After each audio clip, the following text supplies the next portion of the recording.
učimo azbuku. A kao u reči avion. P kao u reči planina. H kao u reči hleb. Pronađi slovo lj kao u reči ljuljaška. Odlično, to je slovo lj. Pronađi slovo e kao u reči ekser. Nj. O ne, probaj ponovo. Pronađi prvo slovo reči kamion. Odlično, to je slovo k.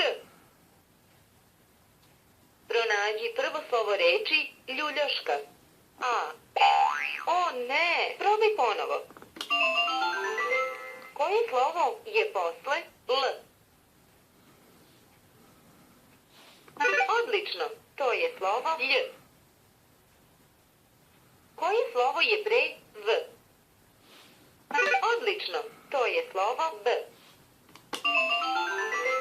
Hajde da učimo kako se reč piše slovo po slovu. Kako se piše reč ljuljaška? Lj. Nastavi. U. Nastavi. Lj. Nastavi. A. Nastavi. Š. Nastavi. K.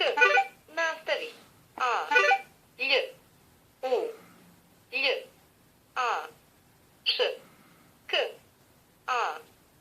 Odlično, sročena reč je ljuljaška. Kako se piše reč džak? Brojevi. Pritisni 4 tastera.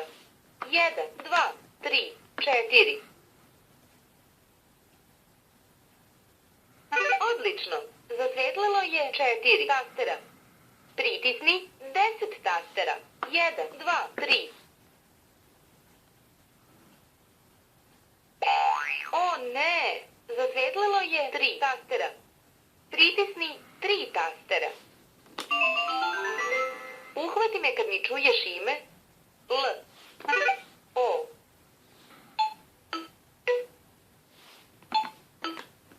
Odlično. Slušaj i ponavljaj za mnom. O ne. Slušaj i ponavljaj za mnom.